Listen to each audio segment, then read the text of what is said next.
마음의 문을 여는 질문법이라는 내용이네요. 사실 질문에 대해서는 청취자분들이 많이 궁금해했잖아요. 제가 뭐 협상에 대한 얘기를 많이 드렸는데 질문에 관한 책들이 꽤 많이 있어요. 제가 그 중에서 제가 아주 좋아하는 책이 앤드류 소벨이라는 컨설턴트가 쓴 질문이 답을 바꾼다라는 책인데, 이 책은 정말 이렇게 완전 우리 사골 국물을 끓이면 뼈를 확 고우잖아요. 그런 식으로 이 책은 통째로 아마 여러분들이 구입하셔서 그냥 사골 국물 우려내듯이 볼 필요가 있거든요. 그래서 저는 이 책을 기본으로 하고 그 네. 이외에 뭐 또 일본 사람들이 쓴 책도 제 경험담 이렇게 엮어서 대화를 하거나 이렇게 관계를 좋게 만들기 위해서도 필요하고, 또 어떤 비즈니스를 하기 위해서도 필요하고, 질문이 정말 중요하거든요. 그런데 그 질문을 어떻게 해야 좋은가에 대해서 이 체계적으로 배워본 일이 우리는 별로 없어요. 그렇죠. 사실 그쵸. 제일 중요함에도 불구하고. 예, 그래서 이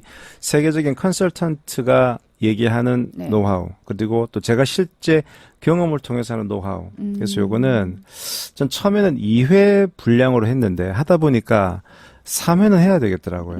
근데 하다 보면 4회로 갈 수도 있어요. 예. 제 경험담이 더 많아지면. 그래서 긴 휴가 마치고 이제 새롭게 비즈니스 현장에 복귀하시는 여러분들이 업무에, 우리 지난번에는 약간 좀 감성적인 그런 얘기를 많이 했으면 다시 이제 또 허리띠를 조아야 되니까 그쵸. 조금은 비즈니스나 업무와 직결된 얘기가 좋겠다 싶어서 제가 하여튼 이 질문에 관련된 다양한 얘기, 그래서 요 회차가 뭐 3번이 될지 4번이 될지 요걸 한번 들어보시고, 그다음에 제가 소개해드리는 책들을 보시면 요걸 딱 내 걸로 만들면 상당히 그 질문 내공이 확 올라가서 여러 가지 면에서 좀 파워 업그레이드가 될 거라고 저는 확신합니다.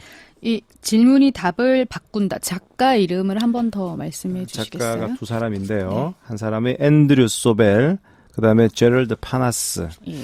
그래서 앤드류 소벨은 한 30년 동안 경영진을 위한 컨설턴트 코치로 활약한 사람이고, 제럴드 파나스는 이제 그 린지 앤드 파트너스라고 하는 그 컨설팅 회사의 CEO입니다.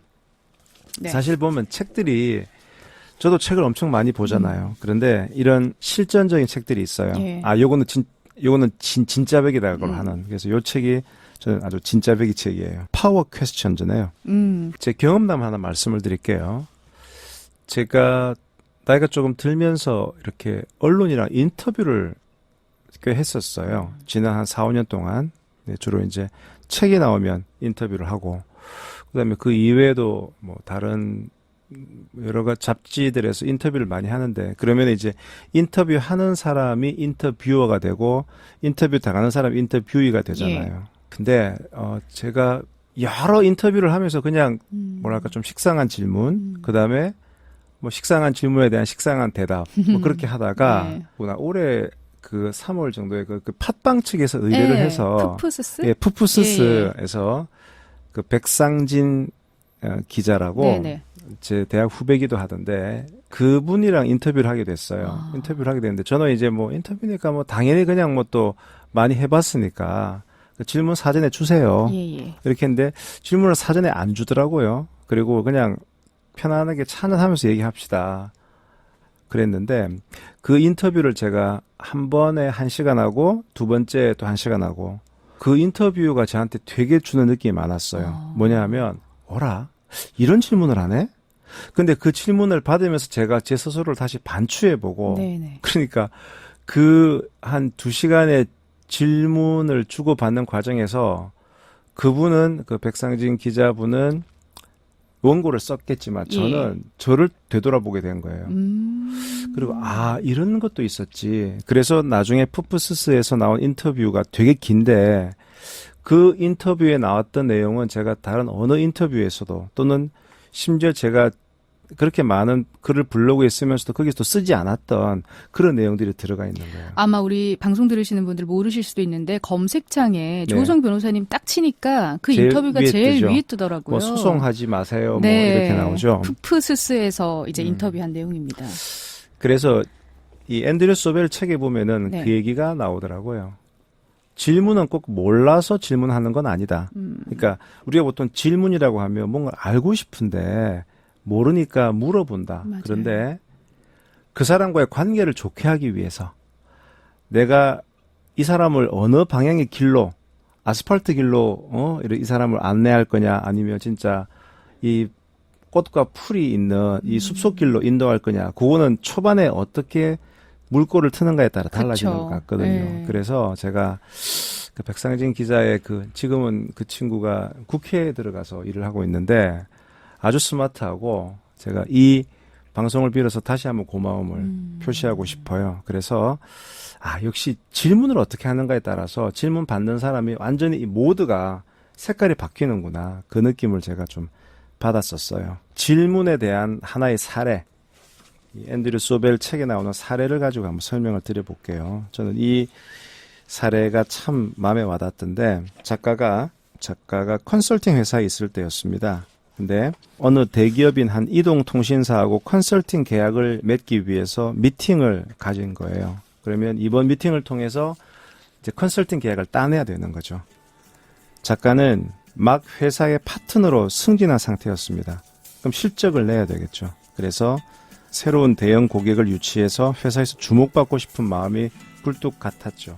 자, 그러면은 대강 그림이 그려지죠. 어깨에 힘이 딱 들어가고, 회의 들어가기 앞서서 내가 뭔가를 따내야지. 열망이 아주 큰 겁니다. 그래서 이 회의가 끝나면 반드시 계약서에 사인을 하는 것까지 내가 이끌어 봐야지. 그렇죠. 그러면 당연히 우리 회사가 최고다라는 것을 뒷받침해줄 자료들로 완전 무장을 한 거예요. 밤새 자료를 준비를 했죠. 미팅 자리에 나갔습니다. 그리고 우리 회사야말로 당신네들이 꼭 찾는 그 컨설팅 회사예요 라는 점을 이제 납득을 시킬 계획이었죠. 우리 작가 쪽은 3명이었고 저쪽은 5명이었어요. 근데 이제 그 상대방 쪽에는 부사장도 네. 나오고, 정말 결정에 큰 영향을 줄 수 있는 중역들도 나오고, 그래서 널찍한 회의실로 이제 안내를 했는데, 일단 이 작가는 이 탁자 위에 두툼한 바인드를 탁 내려놓았어요. 그 다음에 상당한 분량의 파워포인트 자료들을 이렇게 준비를 했고, 근데 결과적으로는 이 컨설팅이 실패를 한 거예요. 실패를 했고 본인이 대단히 반성을 했는데, 상대방이 이런 질문을 한 겁니다. 우선 회사 소개부터 해주실래요? 네, 기다렸던 질문입니다. 그래서 회사 소개를 열심히 한 거예요. 그동안 우리 회사가 이런 일을 했고 저런 일을 했고 또 네. 우리 컨설팅 회사가 커오면서 합병도 했고, 자, 그 다음에 우리 고객이 어디고 막 설명을 했단 말이죠. 이 얘기만 한 30분을 한 거예요. 아이고야. 그런데 네. 과연 이 이야기에 상대방이 얼마만큼 집중하고 있는지를 잘 이렇게 파악이 안 됐어요. 그리고 마침내 프레젠테이션을 끝낸 겁니다. 방 안엔 침묵이 흘렀어요. 그리고 상대방은 예, 많은 도움이 되었습니다. 수고하셨어요. 다음 미팅에 서둘러 가봐야 됩니다. 결국 그 딜은 따지 못했습니다. 그래서 왜 이러지, 막 되게 상처가 있었겠죠. 그런데 그 일이 있고 난 후에 1년 뒤에 네. 유사한 계약을 맺기 위해서 자기 선임 파트너랑 같이 고객 미팅에 참석한 거예요. 이 선임 파트너는 이런 쪽으로는 백전노장이었죠. 자, 똑같은 상황에서 고객이 우리에게 똑같은 질문을 던진 거예요. 회사 소개 좀 해주실랍니까? 그랬더니 선임 파트너는 잠깐 생각에 잠기더니 이렇게 물어보는 거예요, 고객한테. 예, 제 회사에 대해서 특히 어떤 점을 알고 싶으신가요? 라고 딱 물어보는 거예요. 예. 그랬더니 그 고객이 예, 뭐 물론 우리도 그쪽 회사가 어떤 일을 하는지 대략 아는데요. 특히 제가 알고 싶은 거는 그 아시아 쪽에서 어느 정도 역량을 발휘하고 있는지, 그리고 내부적으로 이 팀들이 많을 텐데 어떤 식으로 협업을 진행하는지 요걸 좀 알고 싶습니다. 그래요? 네, 알겠습니다. 자, 이때부터는 일방적인 이 프레젠테이션이 아니고 자연스럽게 서로 적극적으로 대화를 주고받는 거예요. 한마디 또 더 물어보는 거예요. 혹시 그 내부적인 협업에 대해서 아까 궁금해 하셨다고 그러는데 특별히 그 물어보신 이유가 있나요? 그랬더니 그게 예전에 우리가 다른 컨설팅 회사랑 할 때 이 팀들 간에 협업이 안 돼가지고 우리가 되게 에러를 겪었다. 네. A팀한테 얘기했는데 그게 B팀한테 제대로 전달이 안 돼서 B팀 할 때 또 똑같은 얘기를 해야 되고. 자, 이 정도 나오면 우리 회사의 어떤 점을 소개해드릴지 다 답이 나오잖아요. 이 사람이 아시아 쪽에 관심이 많구나. 그러면은 뭐 전 세계에 다 퍼져 있지만 아시아 쪽에 어떤 특장점이 있는가를 설명을 하고, 그 다음에 자, 협업 걱정하지 마십시오. 우리는 원래 태동할 때부터 협업을 강조했었고 그러면서 협업을 잘해서 좋은 성과를 낸 사례를 설명을 하는 거예요. 더 구체적으로 질문의 폭을 좁혔네요. 그렇죠. 예. 그러니까 정확히 타겟을 예. 잡은 거죠. 그런 이제 그것을 듣고 있던 이 앤드류 소베르 작가가 저렇게 하는 거구나 깨달음이 있었죠. 네. 그러니까 우리는 자 회사 좀 설명해 주실래요? 또는 뭐 무슨 소개팅 같은 걸 할 때 자기 소개 같은 거 하잖아요. 그랬을 때 내가 하고 싶은 얘기를 하는 것이 아니고 상대방이 뭘 궁금해하고 상대방이 뭘 듣고 싶은가에 타겟에 맞춰서 딱딱딱 이 총을 쏴야 되는데 10발 가지고 10명을 쏴야 되는데 네. 타겟이 없으면 100발을 쏴도 아무도 못 맞추지 그쵸. 않습니까? 예. 이거는 제가 이 책을 보고 제 업무에 되게 많이 활용을 해요. 근데 이런 겁니다. 변호사를 선정하러 갈 때 의뢰인을 만날 때 의뢰인들이 뭐 이런저런 얘기하는데 보통 제가 첫 상대가 아닌 경우가 많아요. 특히 이런 경우들 1심에서 사건을 누구랑 했는데 졌어 또는 이겼어. 이기든 지든 2심에서 변호사를 바꾸는 경우가 있어요. 그러니까 이 사건에 이미 다른 변호사가 한번 관여가 되어 있는데 저한테 온 사람이 있거든요. 그러면 저는 반드시 물어봐요. 지금 이렇게 변호사님이 계셨는데 또 1심에서 승소를 했는데 2심에서 이렇게 바꾸시려는 이유가 뭔가요? 이렇게 물어본다든가. 예. 또는 그분들이 처음에 이거 기업 분쟁 연구소는 또 어떤 점이 특별히 강점이 있습니까? 뭐 네. 이름 자체 보면은 뭐 기업 분쟁 쪽에 장점이 있는 것 같은데 좀 항상 물어봐요. 특히 어떤 부분이 궁금하십니까? 네. 그러면 그 사람의 고민이 나오는 거예요. 야, 이게 기업 분쟁이면 너무 이렇게 분쟁 쪽으로만 집중을 하지 이게 협상이나 이런 쪽으로는 못하지 않느냐? 그럼 아니죠. 저희 사무소는 기업 분쟁 연구소입니다. 왜냐? 연구라고 하는 것은 분쟁 자체를 연구하고 오히려 법적 분쟁 이전에 협상을 통해서 많이 하고 그다음에 제가 협상 전문가입니다. 뭐 이런 식으로 훨씬 제가 얘기하기가 쉬운 거죠. 이 사람이 뭘 원하는구나. 아까 말씀드린 대로 변호사를 바꾸려 한다든가 또 다른 변호사님이랑 상담해 보셨나요? 네네. 근데 왜 굳이 또 상담하시죠? 그러면 이제 그게 말이죠. 뭐 솔직히 전에 변호사님도 뭐 사람은 좋으셨는데 예. 여러 가지 이유가 있어요. 이게 너무 만나려면 너무 힘들어요. 그런 이유가 가장 큰가요? 그 이유가 가장 커요. 두 번째, 너무 피드백이 늦어요. 세 번째는 또 이런 건 아주 의외죠. 변호사님은 좋은데 그 스태프들이 너무 고압적이고 뭐 이렇게 얘기하면은 이렇게 스태프들을 만나기가 너무 힘들어요. 너무 좀 약간 좀 친절하지가 않고 결국 그러면 이분이 지난번 변호사에게서 어떤 점이 미흡했구나 딱 나오잖아요. 그렇죠. 그러면 저희는 저희들을 소개할 때 그쪽의 특장점을 더 강하게 얘기하는 거죠.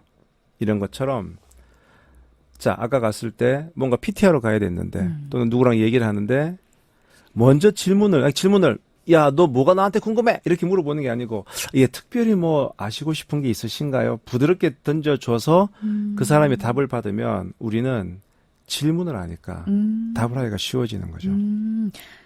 혹시 저에게 궁금한 점 있으세요? 혹시 저희 회사에 특별히 궁금한 점 있으세요라는 그 질문을 한 번 더 던진다는 거죠. 그렇죠. 예. 그러니까 뭐 추궁하는 것이 아니고 변호사 사무실도 많을 텐데 뭐 특별히 저희 쪽에 오신 이유가 있나요? 근데 이게 참 아무렇지도 않은 질문, 어떻게 보면 쉬운 질문이잖아요. 예. 근데 막상 이런 협상이나 이런 뭐 회의 장소에서도 이런 질문을 한 번 더 툭 내뱉는 게 쉽지만은 않았던 것 같아요. 그렇죠. 예. 그래서 이제 이런 것들은 되게 비즈니스적으로 힘든 상황에서 하는 건 쉽지가 않으니까 사소한 것에서 이렇게 좀 이렇게 연습. 프라이빗하게 만나는 그런 과정인데 이 사람은 도대체 제가 맨날 협상 우리 1회 때 인트레스트 상대방의 욕구가 뭔지 아는 게 중요하다 그랬잖아요. 그렇죠. 콜라 달라고 하는데 사실 이 사람은 목이 마른 거구나. 그런 식으로 이 사람이 속마음 인트레스트가 뭔지를 알기 위해서는 진짜 원하는 게 뭔지를 물어볼 필요가 있어요. 그런데 의외로 그런 얘기를 하면 의뢰인들은 좋아라 해요. 그렇죠. 이 변호사가 이런 부분까지 케어하는 거예요. 그러니까 예. 그 질문 하나가 이 변호사는 상당한 내공이네. 또는 이 변호사는 내 이야기를 들을 준비가 되어 있구나. 그 점에서 상당히 플러스가 돼요. 그러니까 모든 직역에서 뭐 이런 거죠. 뭐 제가 뭐 알아야 될 게 있을까요? 뭐 제한테 특별히 하시고 싶은 얘기 또는 비슷한 지난번 다른 사람이랑 했을 때 어떤 점이 제일 아쉬웠나요? 이런 것들. 소개팅에서도 써도 됩니까? 소개팅에서도 써도 되죠. 혹시 저에 대해서 뭐, 궁금한 점 있으세요? 뭐 그런 것도 있고 특별히 뭐 아. 소개팅 뭐 한두 번 해보신 건 아닐 텐데 하시고 나면 어떤 점이 제일 마음에 좀 이렇게 찜찜하게 남고 에. 좀 내가 괜히 나갔다 이런 느낌이 드시던가요? 뭐 이런 식으로 그러면 뭐 너무 피상적인 얘기만 하는 것 같고 그래서 좋은 팁입니다. 여러 가지로 가능해요. 네. 어떻든 나는 당신에게 내 귀가 내 마음이 열려 있습니다. 라는 질문을 던지는 것. 그러면서 이게 샥 열리는 거거든요. 네. 조금 더 약간 깊이 한번 들어가 봤으면 좋겠어요. 네. 좀 이 책의 목차를 그대로 따라가지 않고 좀 분류를 해서 네네. 이야기를 처음 시작할 때, 도입부. 네. 그 다음에 이야기가 쭉 진행하다가 전개됐을 때, 그 다음에 이야기를 끝맺을 때, 이렇게 도입, 전개, 결말로 나눠가지고 각 카테고리별로 어떤 질문을 할 수 있는가, 이렇게 한번 좀 정리를 해봤습니다. 우선 그러면 첫 번째로 이제 도입부에서 처음 누구를 만난 거예요. 누구를 만났는데 이 어떻게 얘기를 시작해야 되지? 특히 그 사람이 보면 뭐랄까 상당히 좀 성공을 한 사람이나 또는 내가 을이고 그 사람이 갑이에요. 예. 나름대로 어느 지위에 있는 사람이지. 이런 사람을 만났을 때 할 수 있는 좋은 질문 중에 하나가 이런 겁니다. 이 처음에 어떻게 시작하신 거예요? 이런 거예요. 그러니까 이 처음에 어떻게 시작되었습니까? 이 처음에 어떻게 시작되었습니까라는 이 말 자체는 지금은 그 사람이 상당한 그게 올랐거든. 그 다음에 어느 정도 성공한 사람들은 무조건 자기 얘기를 하고 싶어 해요. 내가 말이야 사실 처음에는 막 이랬는데 그 얘기를 정말 하고 싶거든. 그럼요. 특히 나이가 올라가면 올라갈수록 이 모든 기운이 입으로 가기 때문에 근데 막 얘기하면 자식들도 싫어하고 맞아요. 직원들도 싫어하는데 이렇게 보통 이제 저희 예전에 그 대형 로펌 다닐 때 저희 대표 변호사님께서 한 번 이렇게 말씀하시면 2시간, 3시간 하세요. 예. 근데 그게 이제 당신이 처음에 이 법무법인을 정말 작게 시작해서 어떻게 왔는가. 그럼 저희들은 또 흥부가 완창 시작된다. 뭐 흥부가 처음에 있는데 재미잡고 흥부가 완창이 3시간, 4시간 하죠. 근데 저에게 분명히 지난번 워크샵 때 하셨거든. 예. 또 하죠. 너무 신나게 하시는 거예요. 그럼 똑같아 대사가. 네. 그런데 너무 똑같이 하시는 건데 그래서 처음에 이게 어떻게 시작됐죠? 네. 자, 이 말 한마디만 딱 하고 그냥 약간 뒤로 빠지시면은 그래? 그러면서 그분이 막 말씀을 시작하는 거예요. 그러니까 이 질문이 갖는 최고의 장점은 그 사람에게 즐거움을 주고 그 사람의 열정과 영감을 불러일으킬 수가 있습니다. 온갖 다채로운 스토리가 아마 될 거예요. 그리고 그 사람이 정말 소중하고 즐겁게 생각하는 그런 일화들이 줄줄줄 나올 겁니다. 그래서 이제 보통 뭐 커플 같으면 지금 현재 잘 살고 있는 커플 같으면 두 분은 처음에 어떻게 만나서 결혼하게 되셨죠? 뭐 이런 질문. 또 어떤 예술가라면 누구한테서 배우셨죠? 처음에 본인한테 그런 재능이 있다는 걸 어떻게 아셨죠? 또는 상대와 상관없이 어디서 어린 시절을 보내셨나요? 어떻게 이곳에 오시게 됐습니까? 이러면 이제 여러 가지 정보들이 나오는 거예요. 이 사람이 어디 출신이구나. 전공이 뭐구나. 뭘 좋아하는 거구나. 어떤 대화라고 하는 게 상대방에 대한 정보가 많으면 많을수록 우리는 뭘 많이 건질 수가 있잖아요. 그래서 처음에 이거 어떻게 시작하셨죠? 그리고 중요한 거 추임새. 우리가 판소리 할 때 보면은 이제 고수라고 해서 북치는 사람이 얼쑤 그러잖아요. 그 추임새 넣는 방법 중에 얘기를 하는데 항상 그 이야기의 끝말을 이어서 하면 된다는 거죠. 얘기는 내가 말이야 그때 내가 컨테이너에 시작해서 컨테이너에서요? 그래. 그래서 막 했는데 내가 월급을 내가 2달 동안 못 줬다니 직원들은 월급을 못 줬다고요? 이렇게만 하면 이게 계속 상승 효과가 돼서 네. 이제 사실 또 가만히 듣고만 있으면 이것도 힘 빠지거든요. 그렇군요. 그 사람 얘기 끝마디 중에 한 2마디만 3마디 한두 마디만 딱딱 그냥 쳐서 올려주면 계속 상승 곡선을 겪습니다. 저 그런 거 많이 경험하거든요. 저는 제 업무상 그 회장님들 많이 만나 뵀거든요. 그러면 보통 제가 만나는 사람들은 그 회사의 간부들, 뭐 부장, 이사, 아니면 그 밑에 과장 이런 분들 만나면 이제 제가 이제 어떻게 해서 그 사장님이나 회장님을 만나러 가게 되면 되게 주의를 주죠. 아, 우리 회장님, 사장님 진짜 되게 바쁘다. 그다음에 항상 용건만 얘기해야 된다. 그러니까 막 이 시간 끄는 거 되게 싫어하신다. 보통 그런 얘기를 하죠. 왜냐하면 자기들이 얘기할 때 항상 그러니까. 네. 저는 근데 이걸 써요. 예. 근데 어떻게 처음에 이걸 하시게 된 거죠? 이 아이템을 어떻게 만드신 거죠? 그럼 저 변호사, 야 저기 비서, 저기 뭐 물 좀 갖고 오라. 그 다음에 시작하는 거예요. 그렇죠. 그러면 이게 예. 식사까지 이어지는 예. 거예요. 그러면 밑에 있는 실무자들은 어떻게 이렇게 오래 얘기했냐? 왜냐하면은 그 사장님은 예. 말이 고팠던 거예요 그동안. 특히 60대 이상 같으신 분은 이렇게 탁 쳐주면 모든 사람들은 자기가 존중받는 걸 좋아하거든요. 그다음에 상대방이 나를 되게 귀하게 여겨준다. 근데 그 내 삶과 내 경험을 그러면 이게 봐요. 내가 다른 사람한테 하지 않았던 내 과거 얘기를 많이 했잖아, 이 사람한테. 그러면 되게 친하게 느껴져요. 그 비밀을 공유했으니까. 그러니까 이 질문을 한번 던짐으로 인해서, 그 다음에 추임새를 넣음으로 인해서 그분과 나와는 어떤 비밀을 공유할 수 있는 거예요. 그럼, 야, 이거 사실 내가 남한테 얘기는 안 했는데 말이지. 내가 이런 게 있었어. 이게 우리 직원들도 몰라. 이런 얘기 많이 하시거든요. 그래서 예. 특히 내가 좀 어려운, 나보다 높은 사람, 그 사람들과 관계를 맺고 싶을 때, 이거 어떻게 시작하신 거죠? 이 질문은 대단히 유용하다. 이 말씀을 드리고요. 이게 사실 참 질문하는 게 쉽지만은 않기 때문에 이런 몇 가지 질문들, 포인트 되는 질문들을 좀 기억을 하고 키워드, 있어야 됐겠네요. 키워드가 있어야 예. 돼. 키워드. 예. 아까 첫 번째가 혹시 뭐 우리 프로젝트에 좀 궁금한 거 있으세요? 그렇죠. 그리고 두 번째가 처음에 어떻게 시작하셨어요? 그러니까. 네.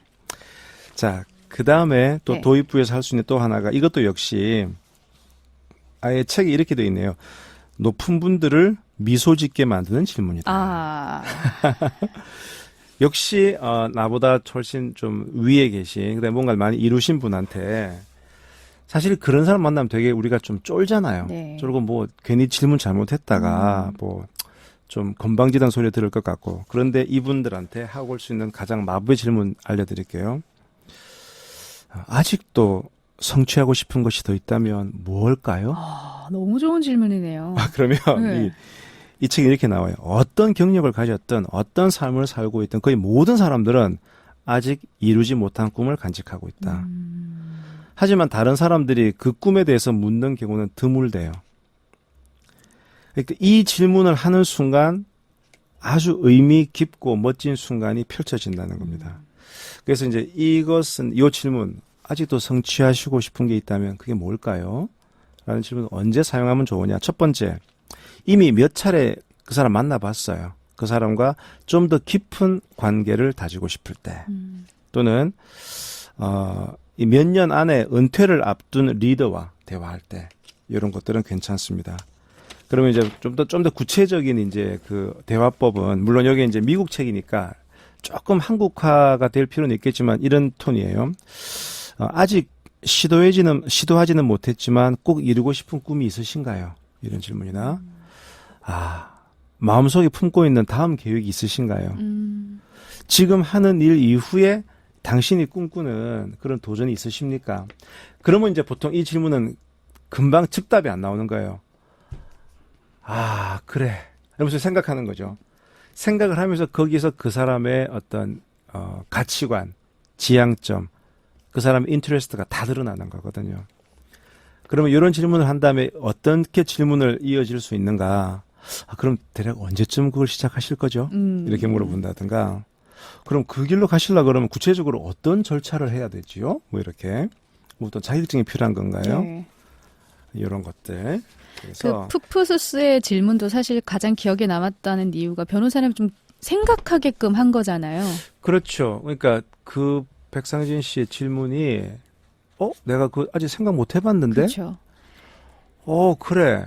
그러면서 나라 조우성이라는 사람에게 거울을 이렇게 비춰보는 거예요. 그 거울을 비춰보는 그것이 있었기 때문에 되게 좋았었어요. 그래서 제가 이제 이런 식으로 질문에 대한 그냥 뭐 질문이야 하면 되는 거지가 아니고 구체적인 키워드들이 있거든요. 그런 키워드들을 제가 계속 뽑아서 예. 말씀을 좀 드릴게요. 말씀을 드리고 네.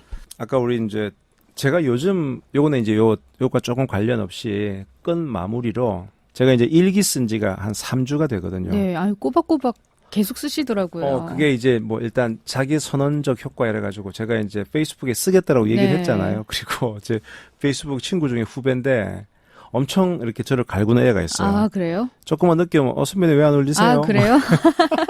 조교 같은 애가 있어가지고 좋네요. 항상 내가 뭔가를 하겠다라고 남들한테 밝히는 건 좋은데 일기가 계속 제가 진화하는 거예요. 지금은 제가 일기를 다 이렇게 템플릿을 만들어서 파트가 있어요. 그렇죠. 그러니까 예를 들어 첫 번째 파트는 내가 오늘 한 일 느낀 점. 그런데 그 두 번째 파트는 명언, 그다음에 철학, 문학, 음악, 법률. 뭐랄까 이렇게 파트를 나눈 다음에 무조건 내가 여기에 오늘 하나 집어넣자. 그러면 저는 보통 일기 쓰는 시점이 밤 11시 한 반쯤이거든요. 12시 되기 전에 그걸 채워 넣는 거예요. 그러면 처음에는 제가 그걸 채워 넣으려고 막 임박해서 막 책들을 보고 막 채워 넣었는데 이제는 어떻게 하냐 그러면 수시로 제가 이제 그 요즘 스마트폰 같은데 메모할 수 있는 메모장이 있잖아요. 그러면 필드별로 뭐 기사 같은 걸 보면 물고 오늘은 음악에는 내가 요거를 넣어야지. 철학엔 이걸 넣어야지. 그다음에 자꾸 찾아보게 되는 거예요. 그러니까 제가 지난 21일 동안 열심히 일기를 쓰고 그게 쭉 쌓이다 보니까 거기서 또 인생 내공의 테마가 나오고 거기서 개념 탑재의 테마가 나오는 거거든요. 그래서 이게 정말 내가 원래 제가 일기를 쓰려 했던 이유가 밥벌이 하느라 바쁘게 지내니까 하루가 어떻게 지나가는지 모르는 거예요. 그리고 분명히 내가 순간순간 뭔 생각을 하며 살았는데 돌아보니까 아무것도 없는 거예요. 그래서 그게 아쉬워서 썼는데 이거 자체가 컨텐츠가 되는 거예요.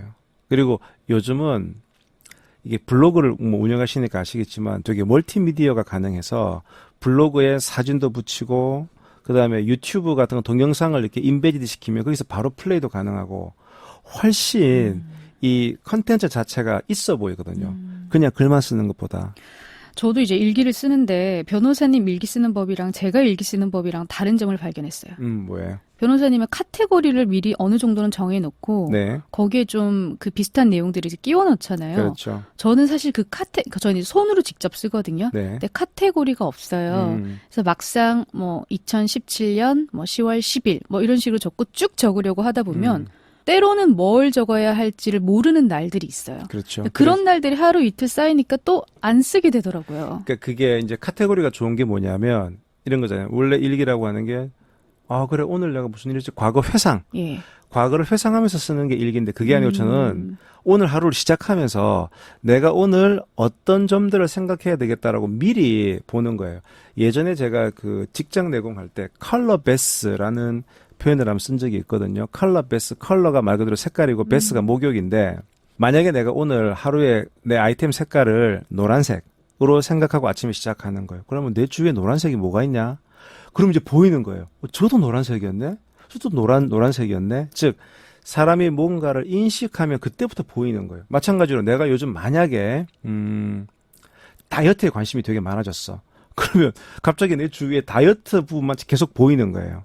그런 식으로 뭔가 내가 어떤 뭔가에 관심을 가지고 프레임을 가지면 그때부터 그게 보이는 건데 그래서 저도 이제 그냥 바쁘게 살다 보면 하루가 금방 지나가니까 그래 내가 오늘 적어도 생각의 테마를 철학 쪽에 음악 쪽에 문학 쪽에 법률 쪽에 경영 쪽에 뭔가를 하나는 내가 봐야지라고 생각하면은 나중에 일기에 써야지라고 생각하면 이제 보이는 거예요. 그러니까 과거를 회상하기만의 일기가 아니고 오늘 하루를 어떻게 디자인할 건가에 대한 미래지향적인 일기가 되겠죠. 그리고 저는 기본적으로 컨텐츠를 계속 만들어야 되는 사람이기 때문에 또 제 목표 때문에라도 그런 식으로 카테고리를 분류를 하죠. 제 일기를 하루에 보시는 분들이 한 1000명이래요. 이야. 그러니까 이게 자체가 컨텐츠가 되는 거죠. 좀 약간 재미있는 비하인드 스토리나 이런 것도 좀 올려주시면 좋겠는데 일기 훔쳐보는 맛이 사실 그런 데 있거든요. 그렇죠. 네. 그래서 이제는 뭐 다양한 실수담이나 네. 그런 것들. 그러니까 저는 기본적으로 컨텐츠 크리에이터이기 때문에 컨텐츠 크리에이터 좋다. 내가 만드는 컨텐츠를 여러 사람들이 읽고 소비한다는 걸 제가 알잖아요. 그래서 순수한 의미의 일기는 아니죠. 그러니까 일기의 형식을 빈 그러네요. 컨텐츠이긴 한데 예. 그러니까 저는 제가 인생 내공이든 개념 탑재든 일기든 제 모토가 그거예요. 내 방송과 내 글을 듣는 사람의 시간을 아깝게 하지 말자. 이 사람들이 이것을 10분을 보든 20분을 보든 듣고 아, 이게 내가 들을만 했다. 가치가 있다. 그렇게 하자. 그러니까 일기 내용이 점점 많아지고 그러네요. 풍부해지는데 아까 말씀드린 대로 거기서 또 다른 글의 소재가 튀어나오고 그쵸. 또 다른 강의의 소재가 튀어나와요. 왜 사실 자기 전에 잠 안 올 때 보면 막 인터넷 끄적끄적 하면서 이제 휴대폰으로 보잖아요. 네. 그럴 때 인생 내공 후기란 들어와서 예. 링크 타고 변호사님 일기를 한번 쭉 훔쳐보면서 내가 내일은 어떻게 조금 더 살아야겠다라는 생각을 해보시면 좋을 것 같습니다. 그러니까 제가 약간 그런 게 있죠. 약간 꼰대 같은 게 있는 게 제가 인생 내공과 개념 탑재 게시판에 제가 많이 글을 올리잖아요. 그러니까 이게 달리기 할 때 앞서 치고 나가는 거예요. 물론 모든 분들이 저랑 비슷한 삶을 살 수는 없을 거예요. 왜냐하면 저는 법률가고 컨텐츠 크리에이터고 또 성향 자체는 되게 내향적이라서 이렇게 책상에 앉아있는 시간이 많으니까. 그렇죠. 근데 어떤 분들은 전혀 하시는 일이 다르고. 그럼요. 하지만 예. 이제 저는 제가 할 수 있는 거는 이렇게 뭔가 좀 많은 걸 쏟아내면서 열심히 살아가는 모습을 보여드리고 싶은 그쵸. 거죠. 그러면 나도 좀 열심히 살아야지 그 느낌을 주려는 맞아요. 거예요. 되게 모범생, 제 실제 제 이미지보다 더 모범적이고 더 성실해지는 것 같아요. 알겠습니다. 이 방송을 하면서. 네. 자, 오늘은 질문 내공 첫 번째 시간이었습니다. 마음의 문을 여는 질문법. 주셨던 게 이제 크게는 3개였던 것 같아요. 혹시 저희 프로젝트에 궁금한 점 있으세요? 예. 두 번째가 처음에 어떻게 시작하셨어요? 네. 그리고 세 번째가 아직도 좀 성취하고 싶은 것들이 있다면 무엇입니까? 그렇죠. 라는 질문. 그리고 요 다음 편에서도 조금 더 계속 구체적인 이제 좀 더 질문법을 디테일한 주는 얘기가 거죠. 나갈 겁니다. 이게 진짜 입에 익어야 될 것 같아요. 그렇죠. 예. 자, 오늘 마무리 해주실까요? 예. 네. 질문은 단순히 내가 뭘 몰라서 묻는 것이 아니고 그 사람이 하고 싶은 얘기를 하게끔 유도하는 일종의 안내자 같은 거거든요. 그래서 그 사람이 정말 내가 이 얘기를 하고 싶었는데 또는 내가 이런 게 있었네라고 스스로도 못 느끼는 것들을 이렇게 탁 건드려주면 그 사람이 여러분들에 대한 호감도가 올라가는 거예요. 그러면은 그게 인간관계든 비즈니스든 좋은 영향으로 시작할 수 있는 거죠.